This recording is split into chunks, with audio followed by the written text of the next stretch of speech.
My name is Jason Shankel, the Stupid Fun Club. I'm here today to talk about generative storytelling for games and for other applications.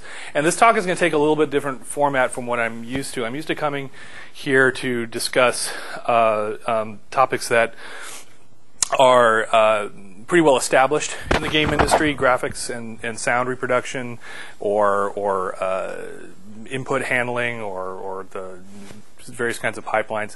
And today I'm talking about something that is, I think, is the next major growth technology in human-computer interaction and in in computer-based entertainment, which I believe is generative storytelling. Systems that can understand stories, create stories, behave creatively, and understand the world in the same way that human beings do, which is through the use of narrative and through structure.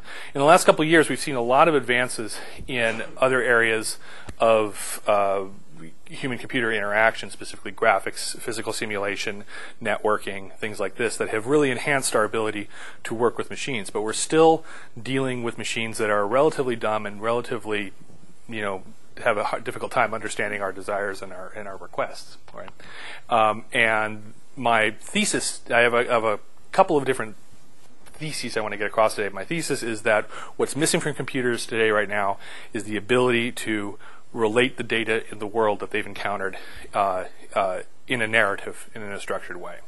My other thesis is that the failures of our old approaches to artificial intelligence that we encountered in the 80s, that many of the stumbling blocks that we've encountered have been eliminated over the last few decades, and it's now time to start thinking about the algorithms and the data structures they were thinking about back then, and giving them a second look to see what kind of value we can get out of them now that the computer environment has changed such a great deal. And I'm really kind of structuring this talk more as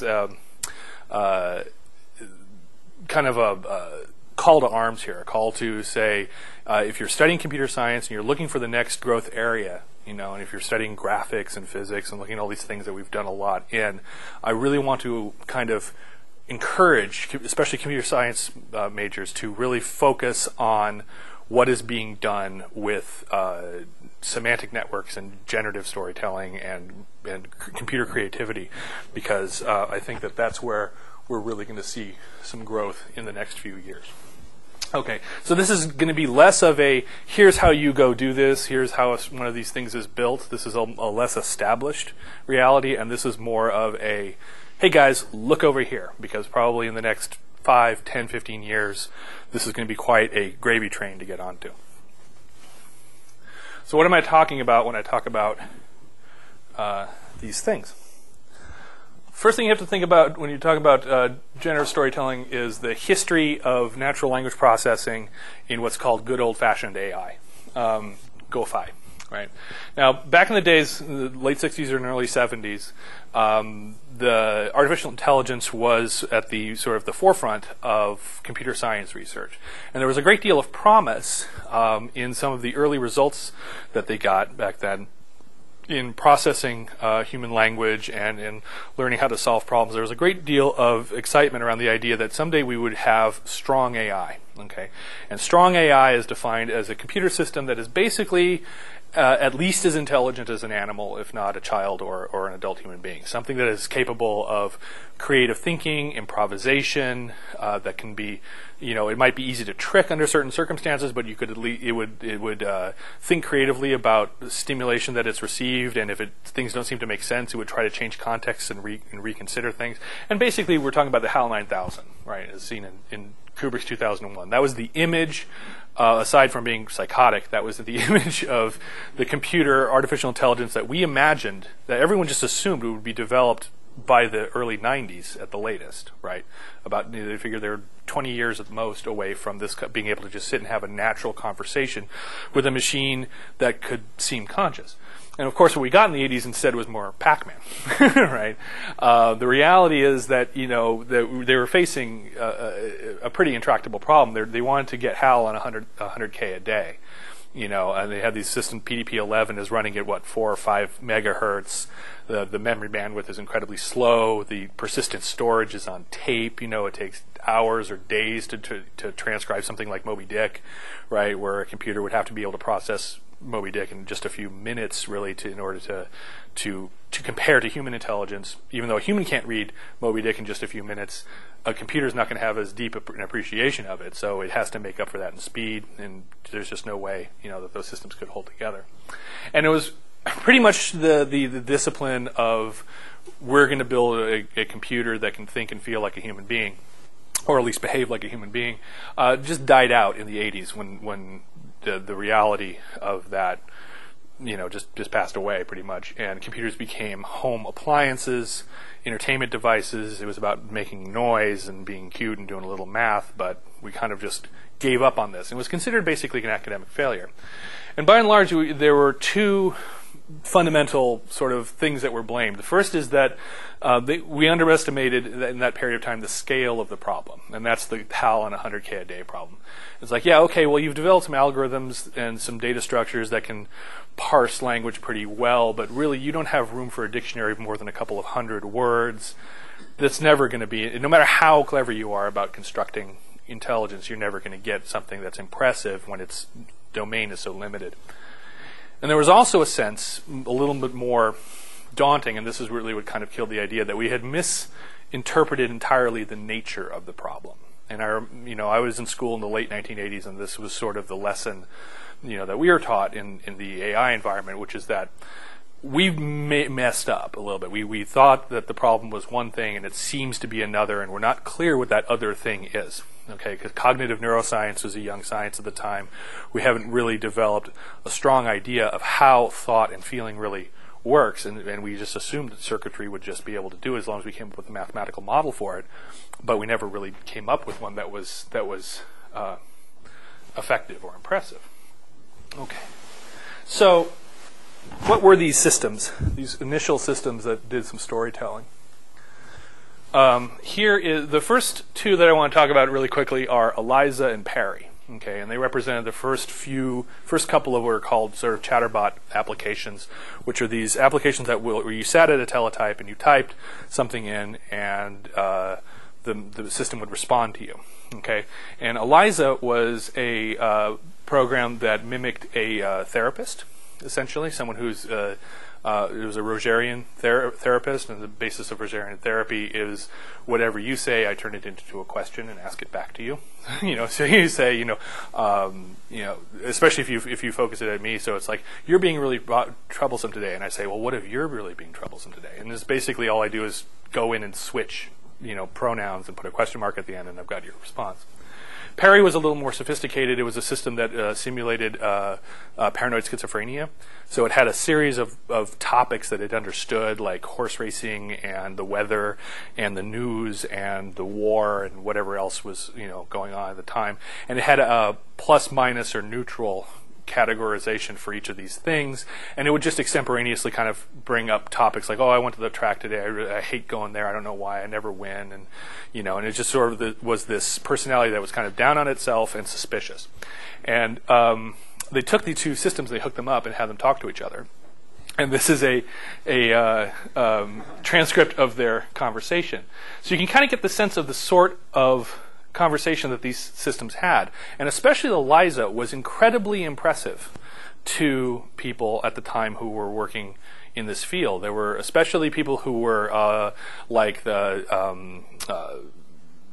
were around computer science but weren't computer scientists, like secretaries and janitors and people who kind of worked in this area who would get pulled in to volunteer and sit down and talk to this thing. They really felt like they were being heard and listened to. And that the system really understood them and all this other stuff, when in fact it was just doing some lexicographical tricks, okay, to switch around whatever you said and look up for a few key words, and then just try to keep you engaged in the conversation by continually asking you questions, right? And it had a couple of notable breaks. Like, for example, it knew that the word mother is a psychologically significant word. So whenever you brought up the mother, it would start talking about your family or your mother or whatever. So you could type in "necessity is the mother of invention," and suddenly it wants to talk about your family. So it was clear that it was just doing a little lexicographical trick. All right. But what affected people very much was the degree to which people invested in this system. They were like, oh, let's love this, it's really talking to me, it's really getting to know me, right? So it gave us the idea that there is a kind of a cognitive illusion that human beings are susceptible to, that when something is relating to you in language, you tend to invest a lot of trust in its intelligence, okay? And we kind of got tripped up in the AI field in believing that that is intelligence, okay? And I think the most famous construction of this is Alan Turing's, the Turing test, which was formulated about 20 years before these things, which said, look, if you put a person at a computer teletype and they type and they submit a question and the question randomly goes to a human or to a computer, and the person receiving the answers back can't guess accurately which is the computer and which is the human, if he only has a 50% hit rate, then you can say that that machine is intelligent. That's the definition of consciousness. Okay, and I've always rejected the Turing test as a significant test because you don't know by what process this computer is generating responses that can fool a human being.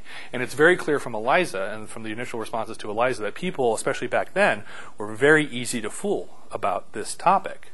Human beings are not great judges of what is an intelligent system. Okay, so if you're really trying to actually create an intelligent system, you need some criteria for saying what intelligence inherently is, not how it seems to a layperson. And that was, to me, is the Turing fallacy, is the idea that intelligence is defined as the perception on the part of someone who's not necessarily qualified. The other system I want to talk about really briefly that was developed around the same time was Schrödlu. And Schrödlu is the significance of the word is that these are the some of the most common letters in the English language. If you open a book, you'll see sometimes at the bottom of the page, you'll see E-T-A-O-I-N, E-T-A-O-N, Schrödlu. Those are the most commonly used letters in the alphabet in order, and printers will put them down at the bottom just to test out their printer, because those are the letters they need to know, really need to deliver on.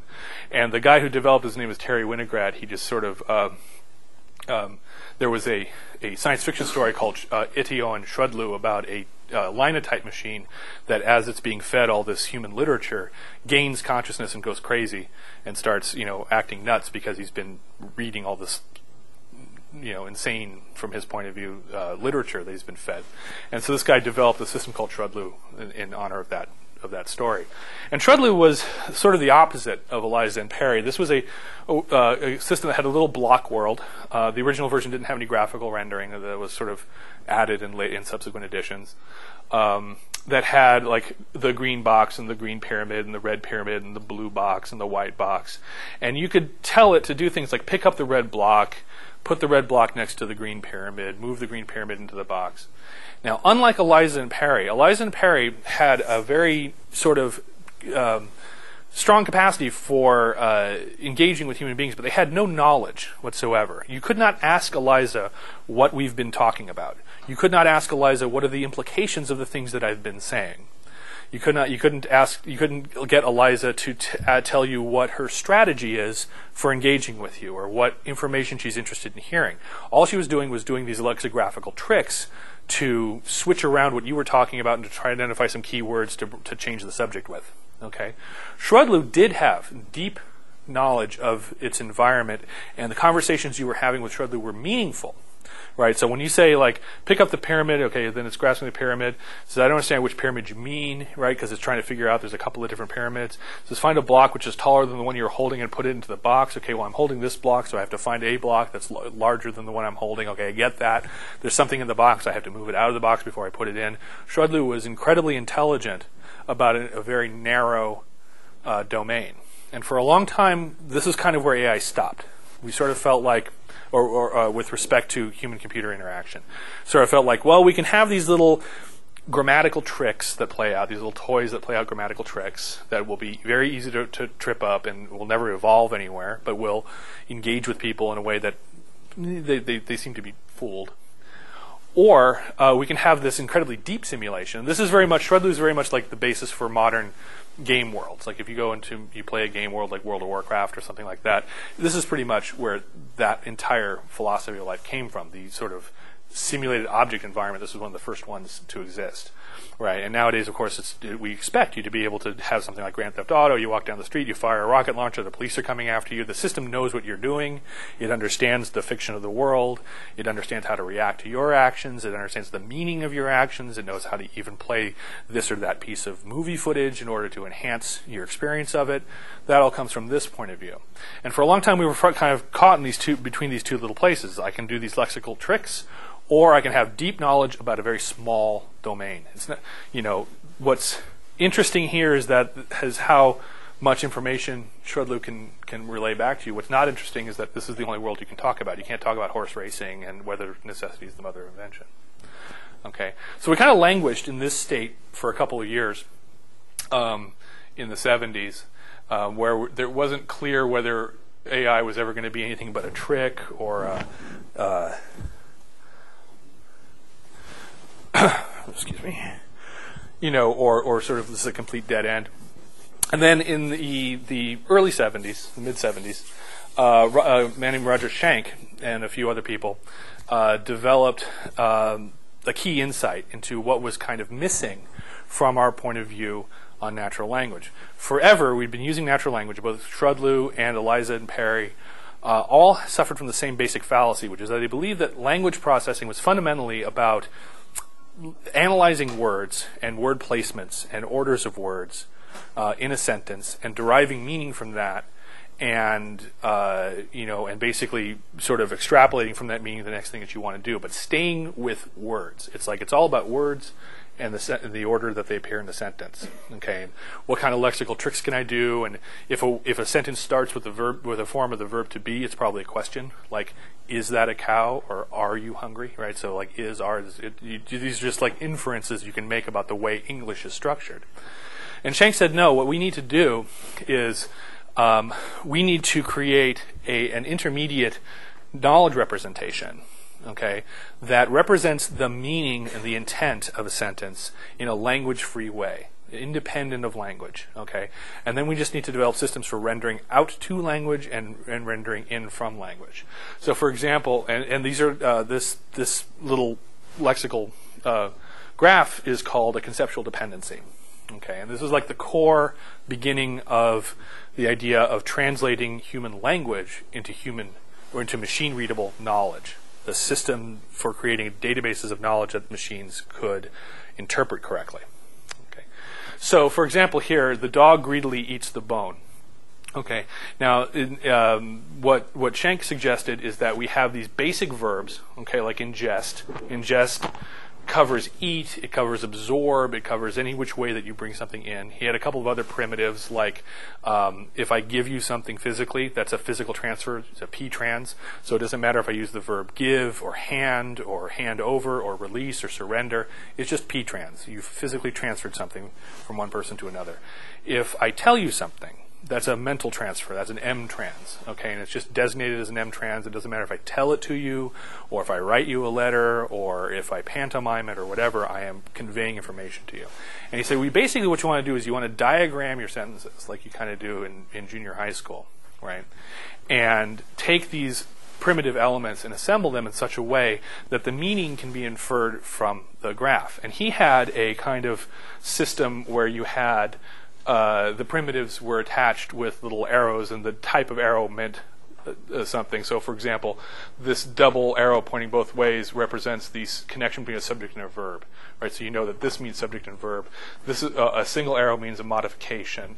A single arrow with an O means an object. A single arrow with a D means an implication for this whole action, which is that the bone is going from some unknown place into the dog. Right, and so he just sort of did this little graphical language. Other people developed similar systems around the same time from the same basic insight that were hierarchical trees. Like you might see in a standard sort of binary tree data structure, where elements to your left are subjects and elements to your right are objects and that kind of thing. But the fundamental idea was that you had to represent knowledge as a sort of parsable data structure that had these elementary components to it, and you're not sticking your time around just trying to figure out what the words mean, except for how the only time you're concerned with words is how to derive this from that, or how to generate this from this. And this is the basis function for generative storytelling. All right, this thing that they discovered in the 70s, which they ended up not doing much with over the years, I suggest really was quite an advancement, and is something that nowadays we can apply to generative storytelling in a much more robust and interesting way than they were able to 30 or 40 years ago. What do I mean by that?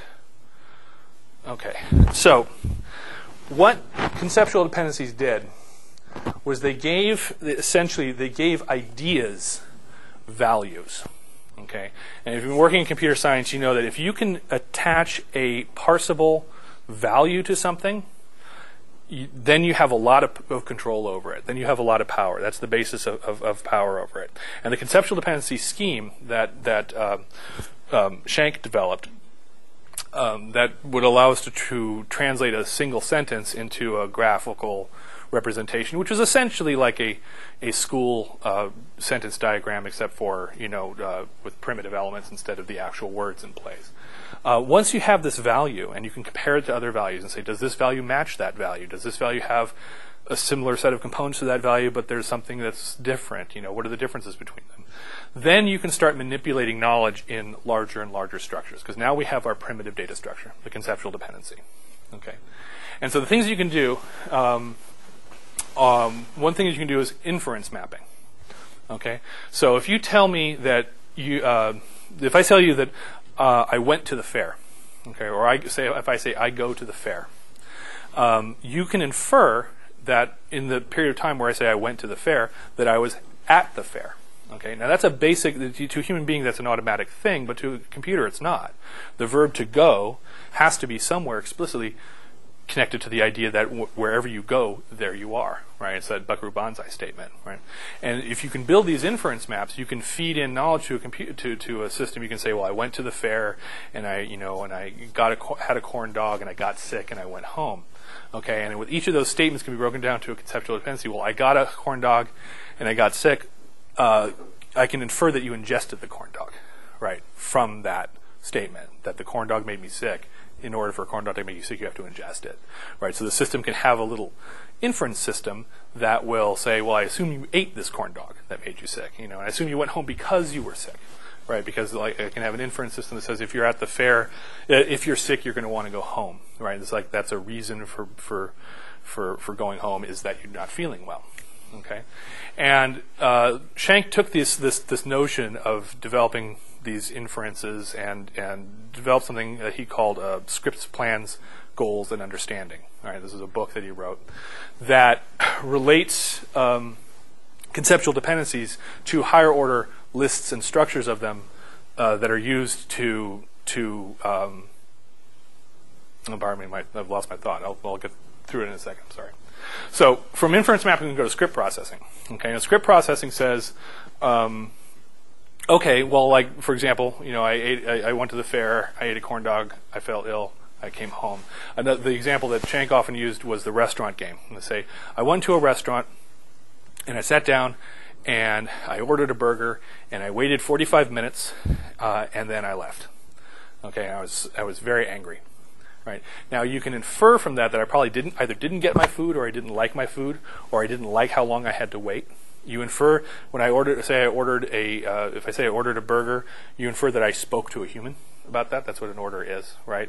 And Shank identified that there are these basic, common everyday experiences that we all have, that if we can feed them into a computer in the form of scripts that have expected components, like the restaurant script says that the ordering food script is that you go into a restaurant, you take a seat, you speak to a waiter or a waitress, you order food in that conversation, you wait for some period of time, the food is delivered, you eat it, you pay, and you leave.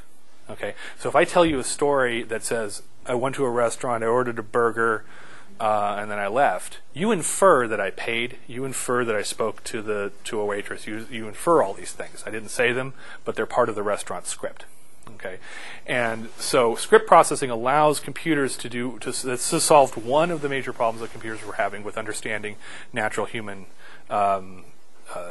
conversations, which is that human beings fill in the blanks in common experiences. When I tell a story, I'm hitting the highlights of a story, and I'm assuming you understand that I must have driven my car there or taken the bus or something like that. You understand all of those parts. And his idea was that we just would build this huge list of scripts of common events, like going to a restaurant, attending a high school graduation, going to a movie, going on a date, whatever all the common human experiences are. We flush them out with these scripts that contain the likely events that have occurred, and when the computer hears a story about these things, it will be able to say, well, when you went to that restaurant, did you order from, did you talk to so-and-so who's the waitress there? It's like, I'll imagine that you did. Let me ask about that. Okay. And this was one big step in giving computers more natural understanding of stories, is that they could fill in the blank. The next thing we could do now that we have conceptual dependencies, and the conceptual dependencies have inferences, and inferences can be used to change the state of a world. So if the dog greedily eats the bone, then I know that when something is ingested, that it no longer exists. That's an inference, right? So I can have a world state that has a bone and a dog, and then I encounter this conceptual dependency that breaks down to dog eats bone, and then I can take the bone out of the world, and there's no longer a bone in the world state. And if I encounter another assertion about the behavior of the bone, I can contradict it. I can say there's no more bone here, right? So if I can say, the other dog came in and he ate the bone too, I'll say no, he didn't. The computer's able to make that assertion. Eliza could never do that. Shrudlu could never do that, right? That once you can create this sort of world state, then you can start doing goal analysis. Okay. And you can have a system that says, look, I want a certain thing. I'm the dog. I want the bone. The bone is locked up in the box. I have to get the key. I have to open the box. I have to get the bone. Who has the key? Well, the human has the key. Well, I have to either steal the key from the human or trick the human into giving me the key. And then I'll go get the bone, right? And basically, this kind of goal analysis allows us to do hierarchical or heuristic searches through a world and develop a plan. This is what plan formation is about, for achieving the goals that we want in the world, for getting the bone or doing something like that. And all of this whole system, this idea of developing a huge database of common sense elements, like I remember one being that a razor is not something that's actually attached to your hand. Right, so if I say I'm shaving and the razor I move my hand up and down and I shaved with a razor, I tell you want to have a system that says the razor isn't part of my hand. I'm holding on to it. I didn't say I was holding the razor, but you have to infer that it's not fused to my flesh unless I tell you it is. Right? Computers don't understand these things unless you tell them. So the growth of all of this whole system pretty much throughout the 80s and into the early 90s. Came to a couple of sort of major developments. One was a program called Tailspin by James Meehan. Okay, unfortunately, the original code for Tailspin has been lost, but there have been a few recreations of it. And this was a system that was capable of taking a database of characters and world states and objects and developing little stories based on goals that these characters set in this world and some personality traits. ConceptNet is a large-scale, it's been going on for quite a while, common sense database.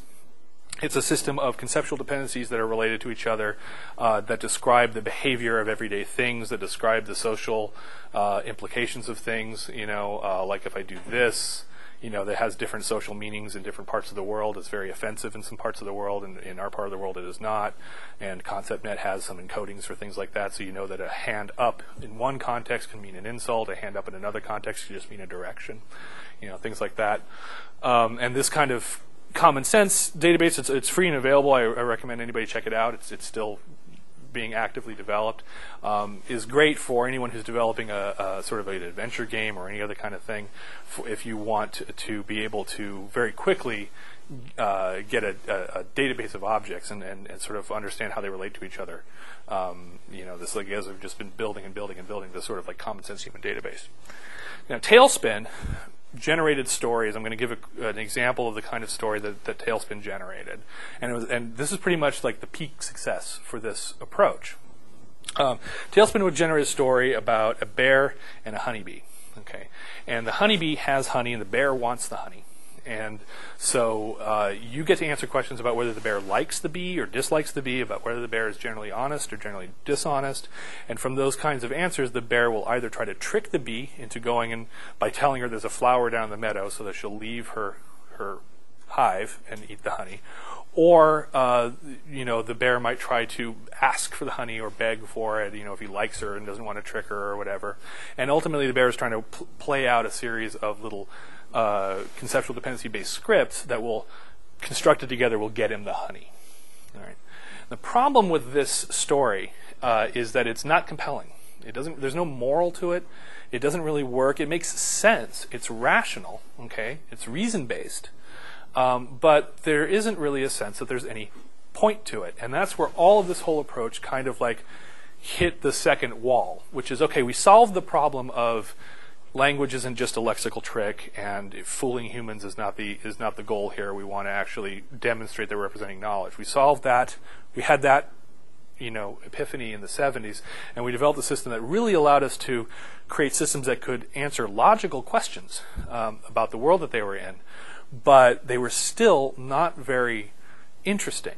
And part of my thesis today is that there's a reason for that, and we've kind of there are two basic reasons for this, and that we've solved a lot of the fundamental problems that led to this condition, and we should start reconsidering this approach for the systems that we're looking to develop today. Okay.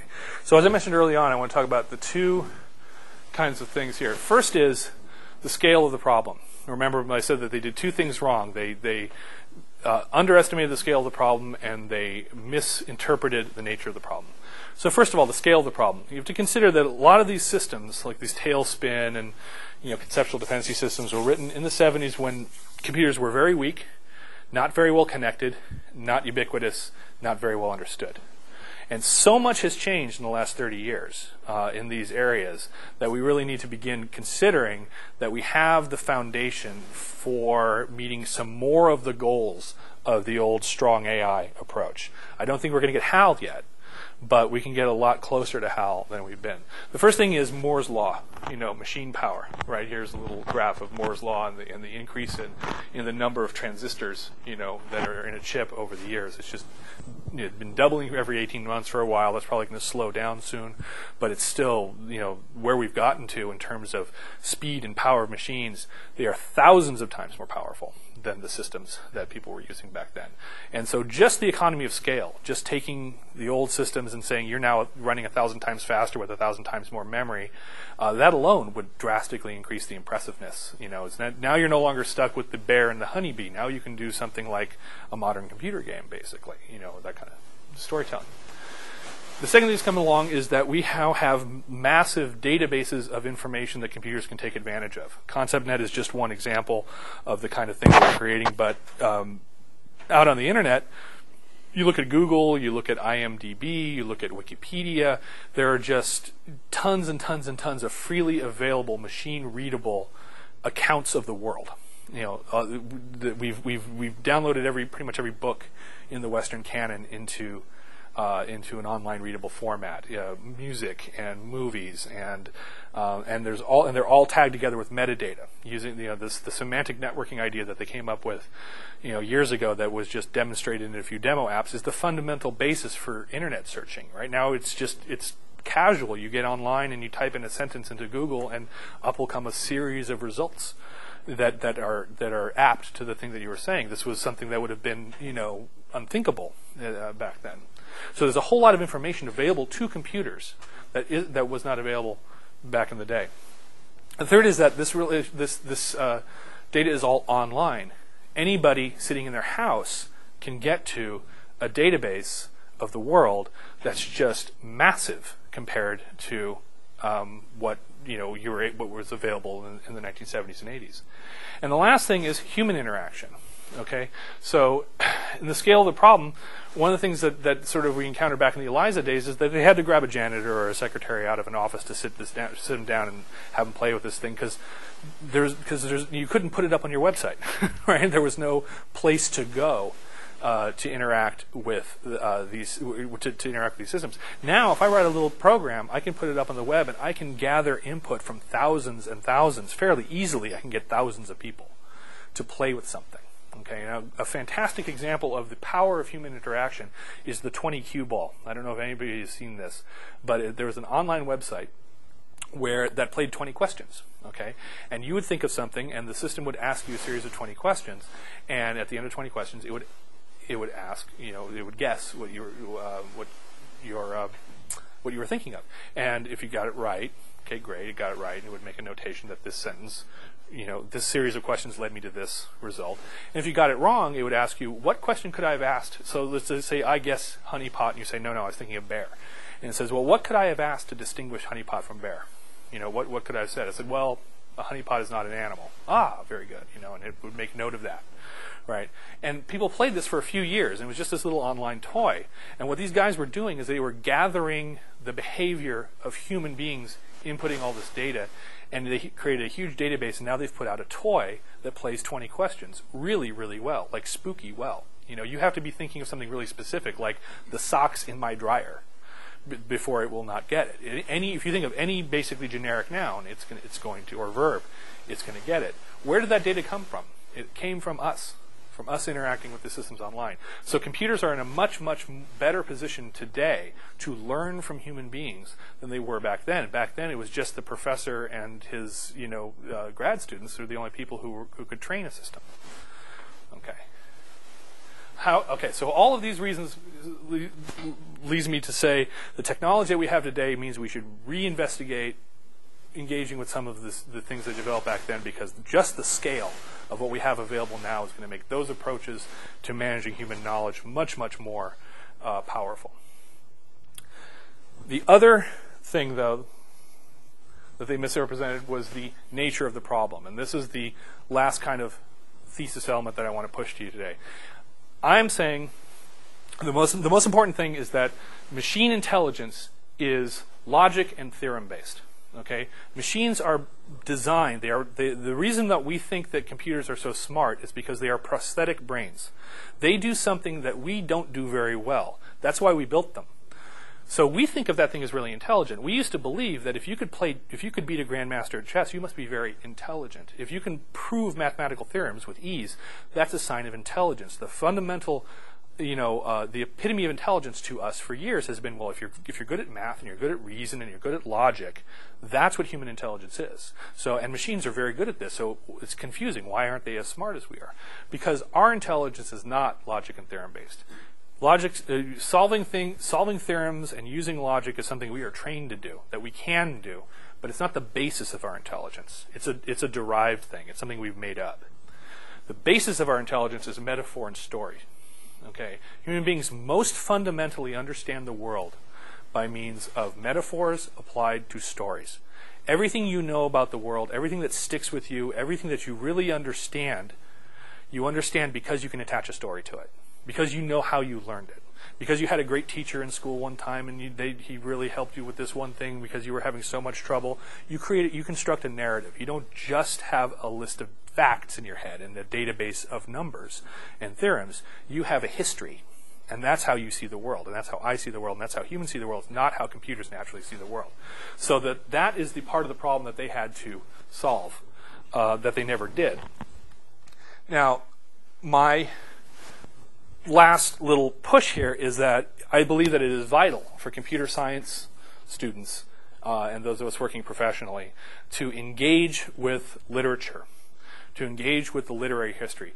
The reason why the bear and the honeypot story was interesting from a sort of logical problem-solving point of view, but was no one ever published a children's book about the bear and the honeypot, is because the thing that Roger Schenck missed is that human stories are not reason-based. They're not mathematical entities. Okay, they're not just solving little logical problems and making sure that there are no contradictions. Human beings are inured in theme and in metaphor and in genre. Okay, stories have particular meanings to us. right?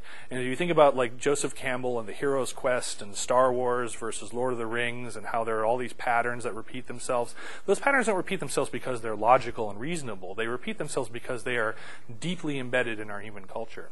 And if we want computers to relate to us better, they have to start appreciating that. They have to start to understand how to tell stories that touch us, that make sense to us, and that are and where the metaphors mean something to us.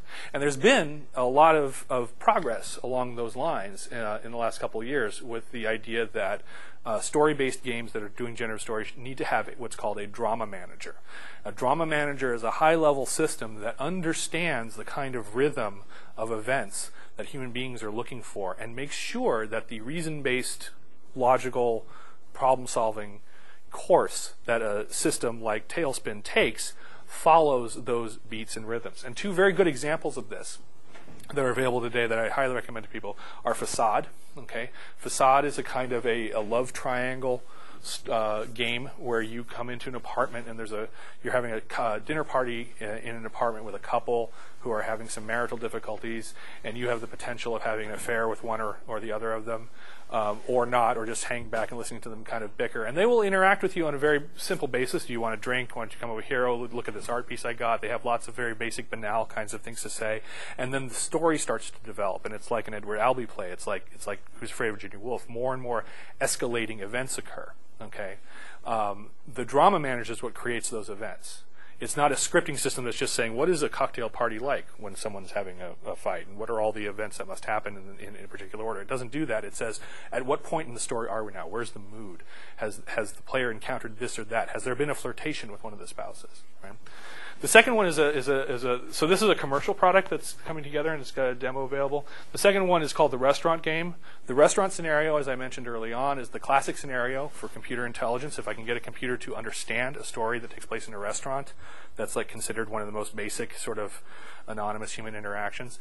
And this has been developed up into a fairly advanced Sims-like restaurant game where you can go in and sit down and order food and go through the whole process of the restaurant, and the system will answer lots of questions about your behavior and what you've done. Okay, so getting to the end here. Okay, so I guess what I want to leave you with here is I want to highly recommend that if you are working in computer science right now, that you take some time and study literary criticism and political thought. Okay, these are two areas of growth for computers in the next 20 or 30 years. Now that we've developed very, very powerful semantic networking, inference mapping, systems that can relate entire whole bodies of concepts to entire whole other bodies of concepts and answer deep questions about them, the next thing that these computers are going to want to do, if for no other reason than to make computer games more interesting, so that we can have ongoing content that doesn't have to be authored and voice acted all the time, is they need to begin thinking like human beings do about politics and literature. Okay, and so this is some reading that I recommend. First of all, Scripts, Plans, Goals, and Understanding, and Tell Me a Story by Roger Schenck. Scripts, Plans, Goals, and Understanding comes from the mid 70s to, I think it might have been the early 80s, but it comes from work in the mid to late 70s. And Tell Me a Story is an update of that from the 90s, where he goes back and says the fundamental thing that we didn't notice was that stories are the basic element and not the derived element for these creatures. The Hero with a Thousand Faces by Joseph Campbell and The Anatomy of Criticism by Northrop Frye. This is a great place to get started with literary criticism. Literary criticism is a controversial field. It's like psychology. It's something where a lot of people think it's complete horseshit, and a lot of people think that it's something you should spend your whole life doing. Whether literary criticism, like people like Campbell and Frye, for example, have tremendous disagreement about the importance of certain kinds of literary constructs. It doesn't really matter if literary criticism is valid. For the purposes that I'm talking to. It matters that it's systematic. Okay, so these are systems that systematically deconstruct, break down, digest literature, and give you the building blocks for reconstructing literature. They might not be, like, for example, Joseph Campbell is claiming there's only one human story, and it is the hero's quest. I happen to disagree with that. I think that there are plenty of other stories besides the hero's quest, but he does a fantastic job of deconstructing the hero's quest, and the hero's quest is the basis of a lot of computer games, right? And so understanding how these guys have come at human literature and broken it down into building blocks that we can feed to computers is essential. George Lakoff, I cannot recommend this guy enough for political thought. Metaphors We Live By. Other books by him include Moral Politics. Okay, and this is a guy who has identified, he's a cognitive neuroscience scientist at Berkeley, and he's identified that human beings most basically don't think just in stories, but we also think in metaphors. Every culture, for example, has the idea that up is good. Okay, we didn't get that from Europe or Africa or Asia or whatever. It's just pretty much every single human culture independently developed the idea that up means improving, doing better, feeling good, getting things together, and that down is being depressed and failing and not getting your needs met. Okay, up and down always mean that. Why? Because it's a fundamental human metaphor. Okay, and that's something else that computers need to understand. Are the metaphors that we live by are the metaphors that are inherent to us because we live in the physical world. Up and down have these meanings to us because that's the human experience. And this I highly recommend. In fact, I'd say jump to this first. Story Games in the Opiate System by Chris Fairclough. It's a doctoral thesis on this topic. It goes into a lot more detail than I was able to get into today on this basic subject. And in it, he develops a system called Opiate that does generative game level generative storytelling, accessing pretty much everything I've been talking about today, and it'll give you a lot more of a deeper understanding of this. So go out there and learn some literary theory and some politics. Thank you. If